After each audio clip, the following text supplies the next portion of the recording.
भारतीय कम्युनिस्ट पक्षाच्या माओवादी महाराष्ट्र, मध्य प्रदेश, छत्तीसगड विशेष क्षेत्रीय समितीने आत्मसमर्पणासाठी 1 जानेवारी 2026 ची मुदत मागितली होती।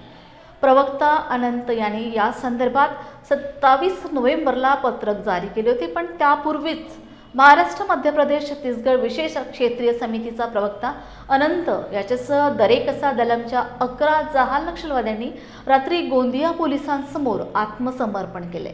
यानंतर 27 नोव्हेंबरला माओवाद्यांनी नवे पत्रक जारी करत 1 जानेवारीला सर्वजण शस्त्र त्याग करून मुख्य प्रवाहात येऊ असे जाहीर केले होते। मात्र त्यापूर्वीच त्यांनी गोंदिया पोलिसांशी संपर्क साधून रात्री अनंत उर्फ विकाससह 11 जहाल नक्षलवाद्यांसह आत्मसमर्पण केले। काही दिवसापासून माओवाद्यांचा MMC zone, Madhya Pradesh, Maharashtra, Chhattisgarh zone याचे प्रवक्ता अनंत यांनी आत्मसमर्पण करण्याची इच्छा जाहीर केली होती आणि तिन्ही राज्यांच्या मुख्यमंत्र्यांना त्यांनी 2दा पत्र पण लिहिले होते। त्या सगळ्या प्रोसेस सुरू झाल्यानंतर आम्ही त्यांच्या संपर्कात होतो आणि त्यांनी आज गोंदिया पोलिसांच्या समोर आत्मसमर्पण केलेलं आहे। त्यामध्ये एकंदरीत 11 माओवाद्यांचा समावेश आहे। स्टेट झोनल कमिटी मेंबर विकास नागपुरे, जो की त्यांचा प्रवक्ता पण आहे या झोनचा, ज्याचं नाव अनंत आहे, त्यांनी पण सरेंडर केले आहेत।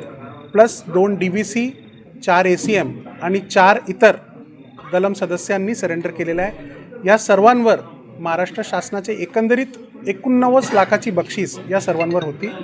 या सर्वांनी ज्यांच्याकडे वेपन्स होते त्या वेपन्स सोबत घेऊन सरेंडर केलेलं आहे आणि त्यामध्ये एक SLR, एक इन्सास, एक AK-47 आणि 303 आणि 12 बोर अशा प्रकारचे वेपन्सचा समावेश आहे। कुठल्या घातपातांमध्ये ह्या लोकांचा समावेश होता या आधीच्या?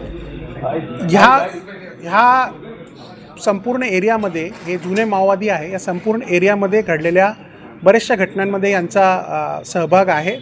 जसं मी सांगितलं की मध्य प्रदेश, महाराष्ट्र, छत्तीसगड हे तिन्ही स्टेट्समध्ये जो माओवाद्यांचा झोन ॲक्टिव्ह होता त्या झोनचे हे माओवादी आहेत। कोणावर किती गुन्हे आहेत हे सगळ्या माहिती आम्ही काढत आहोत आणि तुमच्याबरोबर शेअर करू आहोत।